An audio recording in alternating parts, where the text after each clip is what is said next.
مرحبا فيكم. أنا اسمي أستاذة بوراجينسكا، أنا سفيرة جمهورية بولونيا في تونس. مبسوطة جدا جدا، يعني وصلت إلى تونس بعد السنوات طويلة. أنا كنت هون ب 2011 خلال الثورة، ولما وصلت لهون كنت سعيدة جدا. أنا شفت شو عم بيصير في تونس، البلد جميل. أنا أريد أن أقول إنه أنا متخرجة قسم اللغة العربية في جامعة وارسو.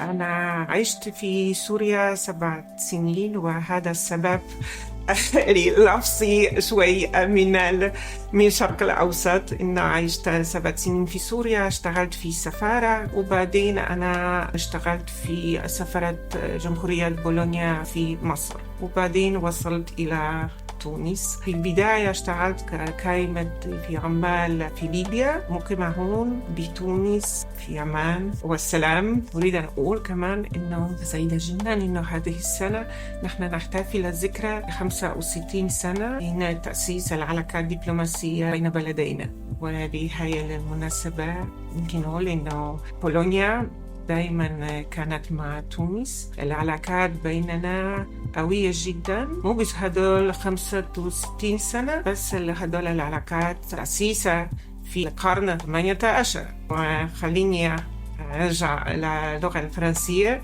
لأقرأ الجزء من الذكريات. الواحد صحيح البولوني اللي وصل إلى تونس بنهاية القرن 18.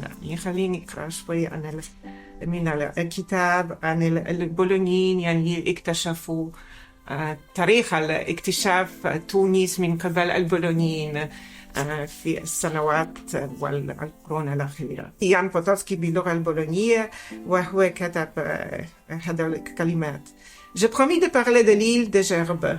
Mais de tous les voyageurs qu'ils ont abordés pour le commerce, je n'en vis aucun qui ne l'exalte avec une espèce d'enthousiasme.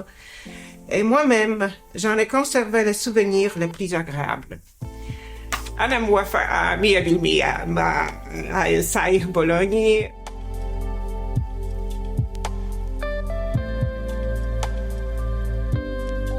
Cette année de l'anniversaire, 65e anniversaire de nos relations, était aussi très riche dans le plan politique, culturel et économique. Comme je dis, nos relations étaient toujours bonnes et traditionnellement très proches. Cet anniversaire nous dit que la Pologne a reconnu immédiatement la Tunisie. Et après, les relations politiques étaient dynamiques. Beaucoup d'étudiants tunisiens sont venus en Pologne pour faire ses études chez nous. Et après, ils sont venus ici et ils ont contribué à développer de ce beau pays. Et ça, bien sûr, ça laisse aussi des traces sur le plan social, parce que ces plein de groupes mixtes sont venus ici, et maintenant nous avons la 3e génération de familles polono-tunisiennes dont on est très fiers. Toujours, ils n'ont pas oublié la terre de leur mère.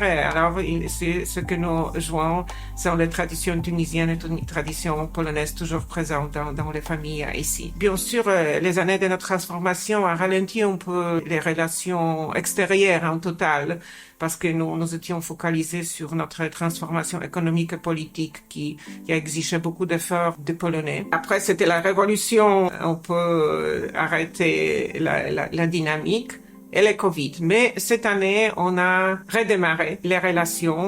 Cette année, c'était vraiment très intensif. La dernière consultation, c'était en ligne, et avant, c'était ici en Tunisie, 2017. On a réussi d'organiser l'entretien ici, des consultations politiques avec les secrétaires d'État au ministère des Affaires étrangères tunisien, et notre vice-ministre des Affaires étrangères est venu. Et aussi, elle était accompagnée par la délégation économique qui a participé d'abord à cette conférence organisée par la Tunisian Africa Business Council, c'était le FITA 2024. Et après, dans la conférence qui était, à mon avis, très, très, très importante pour la Tunisie, pour la communauté internationale, c'était la conférence d'investissement qui avait lieu juste après la FITA. Et c'était aussi un groupe de nos entrepreneurs qui ont participé et qui ont mené les contacts et les entretiens B2B direct. Et avant, en mois de mai, avant la consultation, la mission commerciale de Chambre de commerce polonaise est venue aussi en Tunisie. C'était les deux forums qui étaient organisés à Tunis et à Sousse, avec la coopération des partenaires tunisiens. Ce que je sais, ce que j'ai reçu de participants, ils étaient très contents. Le contact qui commençait semble être prometteur. Alors, on espère que cette année redémarrer la coopération économique et politique avec la nouvelle dynamique.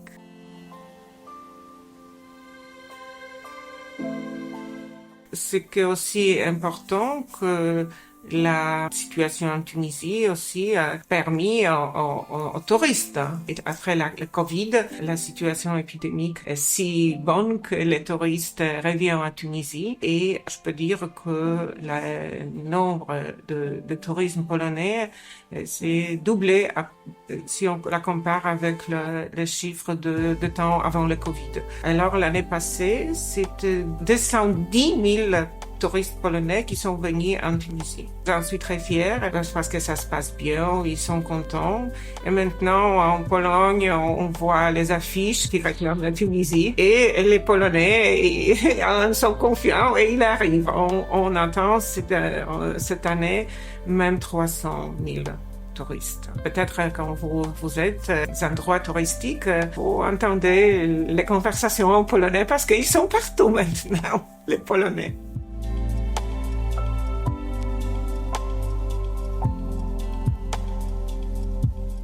Nous sommes, la Pologne, c'est l'Europe centrale. Alors, bien sûr, c'est le temps, c'est le soleil, la température qui nous manque.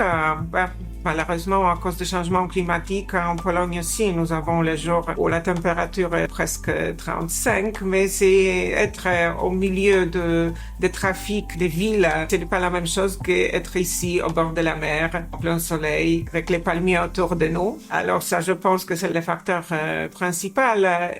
Mais c'est pas seulement ça, parce qu'on peut avoir tout de parler, mais ce sont les gens. Ce sont les gens qui sont très gentils, très ouverts, que l'hospitalité tunisienne est très bien connue et les gens qui arrivent en Pologne sont vraiment sous le charme de ce peuple d'ici. C'est pas seulement le soleil, parce que ces gens sont ceux qui prennent soin des touristes. On ne réussira jamais les effets. Alors je pense que ce sont les facteurs principaux, mais la richesse de l'histoire de la Tunisie dont je parlais dans cette petite introduction en arabe, cette histoire qui se compose de l'Antiquité, des monuments haussmanniens, ce sont des monuments de l'époque plus contemporaine. Et c'est unique, hein, c'est désert aussi, c'est pas loin de Tunis. Qu'on arrive en plein désert, on peut y expérimenter ce charme des endroits éloignés, calmes, avec les traditions bien racinées. Ça nous manque et je suis sûre que nous les trouvons ici. J'adore couscous, aussi les poissons, les fruits de mer. Pour moi, j'adore tout ce qui est sucré. Maintenant, c'est peut-être à la mode de ne pas manger trop sucré, mais il n'y a rien qui peut m'empêcher de goûter les hliwiyat tunisiens. Ce sont les noms très locaux. Pour moi, c'est difficile de les prononcer de manière propre, mais vraiment, c'est chaque fois que je peux goûter les petits gâteaux, les dattes farcies, c'est un grand plaisir.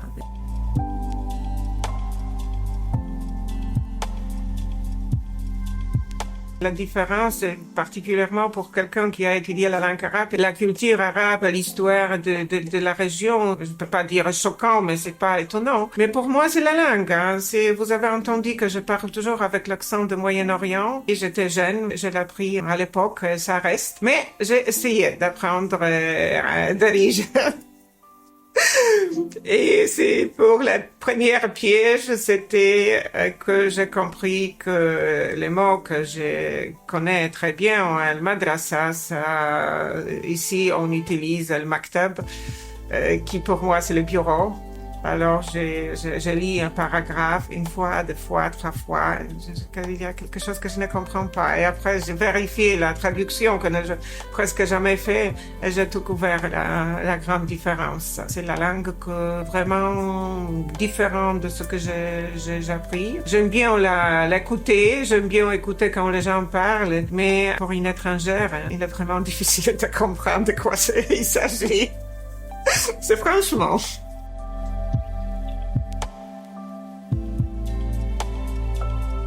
La culture, c'est la base des relations. Même les relations politiques sont toujours facilitées par les contacts culturels. Si on partage nos particularités culturelles, ça veut dire qu'on s'approche. Nous avons signé l'accord de la coopération culturelle avec la Tunisie dans les années 60. Et c'est toujours, nous construisons notre collaboration sur la base de cet accord. Mais bien sûr, elle a été aussi accompagnée par les accords plus limités comme le protocole de coopération. Et ce que nous faisons ensemble avec les Tunisiens, c'est l'échange académique.